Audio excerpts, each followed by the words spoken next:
Hello, കൊച്ചിയിലെ forum മാളിലുള്ള മാരിയറ്റിൻ്റെ ആർട്ടിസ്റ്റിയിൽ buffet ഡിന്നറുണ്ട്. അപ്പോൾ അത് കഴിക്കാൻ പോകാമെന്ന് വെച്ചു.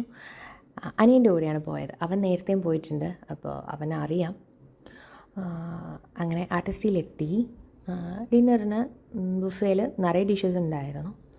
സ്റ്റാർട്ടറായിട്ട് ബീഫ്, ചിക്കൻ, ഫിഷ്, പിന്നെ ചീസ് ബോൾ, അങ്ങനെ പലതും ഉണ്ടായിരുന്നു. സ്റ്റാർട്ടേഴ്സ് വലിയ തെറ്റില്ലായിരുന്നു. അത് കഴിഞ്ഞ് പിന്നെ biryani, fried rice, noodles,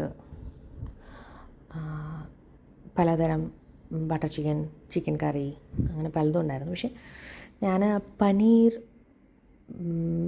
saffron, പിന്നെ ചിക്കൻ കറി, പിന്നെ ബട്ടർ ചിക്കൻ, ബീഫ് സ്റ്റൂ, ഇതെല്ലാം എടുത്തത്. കൂടെ നാനും ഓർഡർ ചെയ്തു. പിന്നെ റൈസ് എടുത്തു. ഞാൻ ആക്ച്വലി റൈസും കൂടി കഴിക്കാമല്ലോ വെച്ചിട്ടാണ് പോയത്. അതുകൊണ്ട് തന്നെ ഫ്രൈഡ് റൈസ് ഒന്നും എടുത്തില്ല. ചോറിൻ്റെ കൂടെ മീൻ കറിയൊന്നും അത്ര പോരായിരുന്നു. അത് കഴിഞ്ഞ് പിന്നെ ഡെസേർട്ടും എടുത്തു. ഒരു തവണയൊന്ന് ട്രൈ ചെയ്യാം, അത്രയേ ഉള്ളൂ. അല്ലെങ്കിൽ ബെസ്റ്റ് എന്ന് പറയാനില്ല. അപ്പോൾ ബൈ.